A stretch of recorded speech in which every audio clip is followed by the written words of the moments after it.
Mesdames et messieurs, vous avez entendu ce que Raphaël a dit, vous avez entendu ce que Naboudia a dit. L'heure du changement est arrivée. Pourquoi le changement? Parce que malheureusement, ce régime qui est en place a échoué.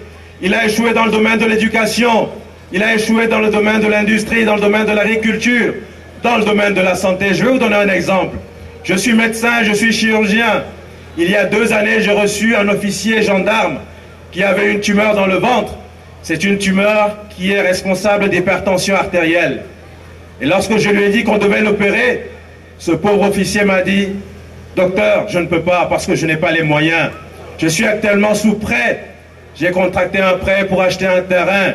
Ou alors je vais être obligé de vendre mon terrain avant de me faire opérer. » Et ce pauvre monsieur, ce pauvre gendarme a disparu pendant près de 2 ans. Et c'est 2 années après que je l'ai revu. Et il a eu la chance que la tumeur ne l'a pas tué. 2 années après, il a été opéré. Et grâce à Dieu, aujourd'hui, il est vivant. Mais c'est pour dire que lorsqu'on dit que la santé au Togo est malade, lorsqu'on dit que le Togo est un pays corrompu, lorsqu'on dit que l'éducation a échoué, ce n'est pas simplement quelque chose qui concerne les civils, c'est quelque chose qui concerne l'ensemble de la population, c'est quelque chose qui concerne l'ensemble de la citoyenneté. Lorsque vous allez à l'hôpital et qu'on vous dit qu'il n'y a pas de scanner, on ne vous demande pas si vous êtes militaire ou si vous êtes civil avant de vous soigner. Lorsqu'on vous dit qu'il pleut et que les urgences sont inondées, on ne vous trouve pas une place parce que vous êtes militaire, on ne vous met pas dehors parce que vous êtes civil. Lorsque vous êtes malade, que vous soyez Mina, Kotokoli, Kabie, Losso, c'est le même traitement. Et c'est donc ensemble que nous devons faire ce changement pour que toutes ces anomalies cessent dans notre pays. Il existe plusieurs voies que nous pouvons emprunter pour ce changement. Mais toutes ces voies appellent la détermination du peuple. C'est le peuple entier qui doit se lever comme dans les autres pays.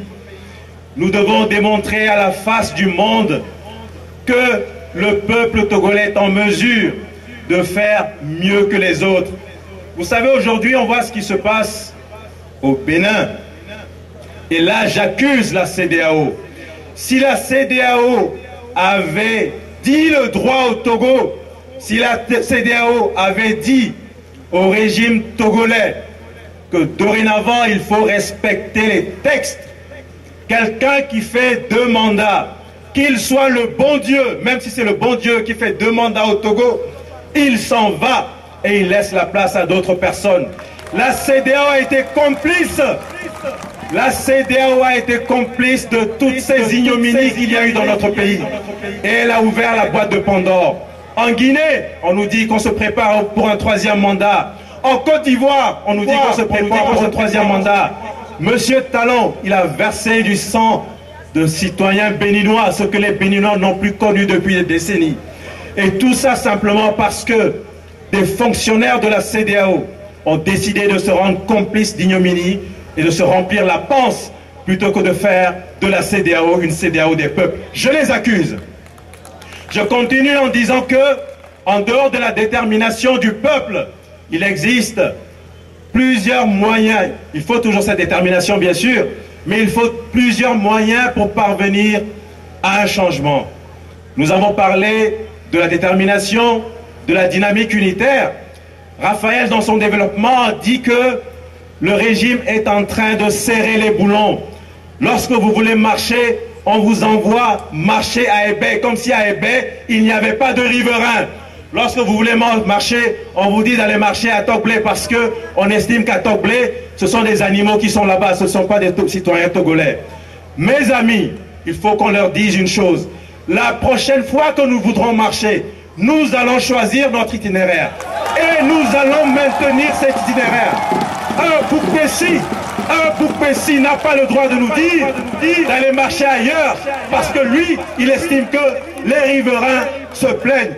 La Constitution nous donne le droit de manifester. Nous allons manifester pacifiquement, mais suivant un itinéraire que nous allons choisir en tant que citoyens et nous marcherons. On a parlé des réformes.